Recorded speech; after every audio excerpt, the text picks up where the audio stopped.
NaniTube. Yo, what's up guys? Welcome back to NaniTube.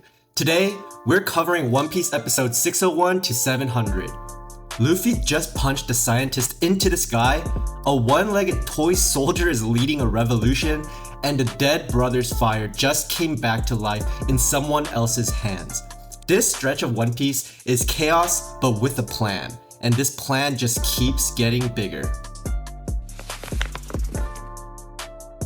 Caesar isn't playing around anymore. He unleashes his ultimate weapon, Shinokuni, a poison gas that petrifies anything it touches on contact. The entire island becomes a death zone. And this guy is broadcasting it live to the underworld like it's a product demo. Meanwhile, Law reveals he's been 10 steps ahead. The Sea Prism stone cuffs? Fakes. He swapped them during his time on the island. He frees the crew, gets Smoker and Tashigi back in their own bodies, and the counterattack begins. The crew splits into missions. Chopper's trying to save the kidnapped children from drug withdrawal. Smoker's going after Vergo, the corrupt marine who's been Doflamingo's mole this entire time. And Luffy's going straight for Caesar's face. The fights stack up fast. Sanji clashes with Vergo and barely survives.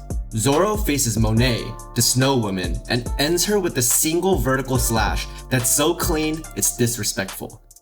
Then we get the big ones. Smoker battles Vergo in the SAD production room. He gets beaten down, but pulls off the real play. He steals Law's heart back from Vergo and returns it. Law, now at full power, slices Vergo in half, and not just Vergo. He cuts through the entire building and the mountain behind it.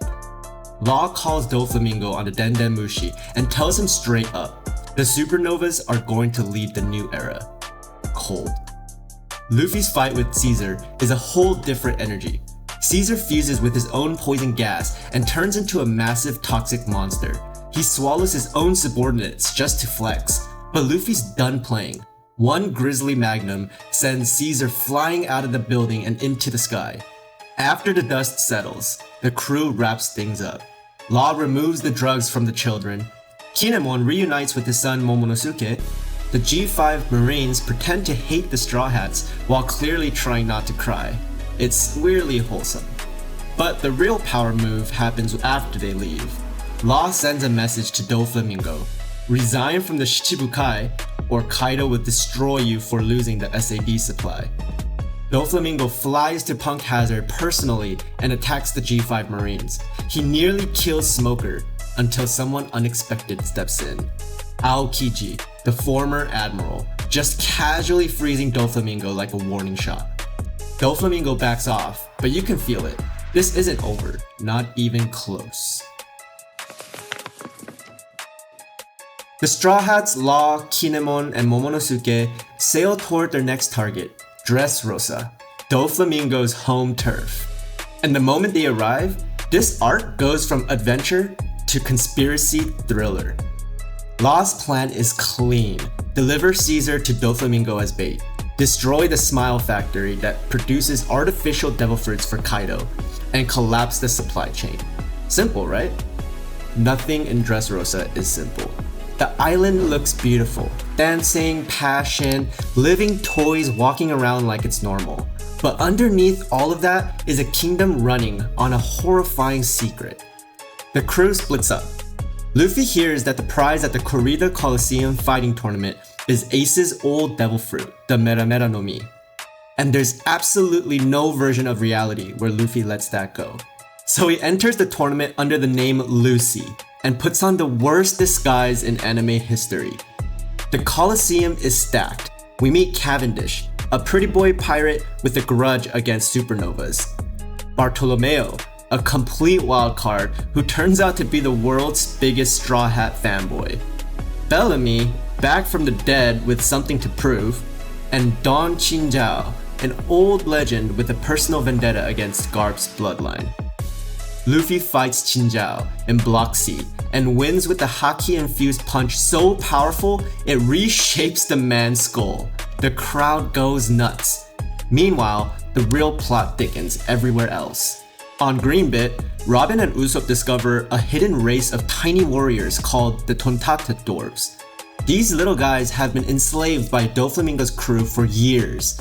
Law takes Caesar to the exchange point, but it's a trap. Doflamingo and Admiral Fujitora are both waiting. And here's the twist. Doflamingo never actually quit the Shichibukai. He faked the news. This man rewrote a global headline just to bait Law. That's villain energy on another level. Law fights both Doflamingo and Fujitora and gets destroyed. Sanji tries to help and gets folded by Doflamingo. Law uses his last move to send Caesar to the Thousand Sunny and orders half the crew to flee to Zou immediately. The crew is now split across the island, outgunned and surrounded. Now here's the part everyone remembers. We learned the truth about Dressrosa. 10 years ago, Doflamingo showed up, manipulated King Riku into looking like a tyrant, then saved the country in a staged coup. The real king was dethroned. The real soldiers were turned into toys by Sugar, a Don Quixote officer with the power to erase people from existence and memory. That's the secret. Every toy walking around Dressrosa, they used to be human, and nobody remembers them. Thunder Soldier, the one-legged toy who's been protecting Rebecca this whole time, he's actually Kyros, the greatest gladiator Dressrosa ever produced, Rebecca's real father. And he's been watching over his daughter for 10 years while she doesn't even know who he is. That hits different. So it looks like 1.4% of viewers are subscribed. It's free and it helps me out a lot. Thanks. The dwarves launch their plan to knock out Sugar and free every toy on the island. It goes horribly wrong. Treble catches them. The dwarves get captured. Usopp panics and runs, but then he hears them. The dwarves, beaten and trapped, still calling out for Usopp to save them. And Usopp turns around, he comes back, drops the lies, tells them who he really is, and fights. It's sloppy, it's desperate, but it works. Sugar passes out. Every single toy in Dressrosa reverts back to human form. Families remember each other. Soldiers remember the king. Kyros remembers he has a body. And his first move, he cuts off Doflamingo's head. Except Doflamingo survives because, of course he does. Back in the Colosseum, Lucy has been replaced. And the replacement reveals himself. Sabo, Luffy's older brother, alive. Sabo wins the tournament, eats the Mera Mera no Mi, and uses Ace's fire like a promise kept. But Doflamingo isn't done. He activates the Birdcage, a dome of razor-sharp strings that seals the entire island shut. No one gets in, no one gets out. He puts bounties on Luffy and his allies and forces the entire population into a killing game. Now it's all-out war. Luffy, Law, and an army of Colosseum fighters charge toward the palace. Zoro takes on Pika, the stone giant. Frankie fights at the Smile Factory. Sabo holds off Admiral Fujitora, and Usopp pulls off an impossible long-range sniper shot to knock out Sugar a second time, clearing the path for Luffy. Luffy and Law finally reach Doflamingo, but Doflamingo forces Bellamy to fight Luffy as a puppet, using the man's loyalty as a weapon. Then, Doflamingo reveals his past. He was born a world noble, dragged into poverty by his father's idealism, and rejected by the gods when he tried to return. He killed his own father, and when nobles still wouldn't take him back, he swore to burn the whole system down. Law fires back with his own truth. Doflamingo murdered Corazon, his own brother, the man who saved Law's life. And Law has been waiting years for this fight. The episode ends with Law remembering the day he joined the Don Quixote pirates as a kid. A boy with 3 years to live and nothing left to lose, meeting a clumsy silent officer named Corazon, who threw him out a window on day 1. And that's where we stop. The Birdcage is tightening. Doflamingo's not going down easy. And the full story of Law and Corazon is about to unfold. This is the part of One Piece where every thread starts connecting.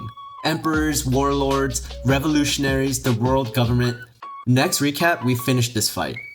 If you enjoyed this video, leave a like, drop a comment, and subscribe so you don't miss the next one. Here's a question for the comments. Sabo eating the Mera Mera no Mi. Best moment in Dressrosa so far? Or does Usopp knocking out Sugar take it? Let me know. I'll catch you in the next one. Peace!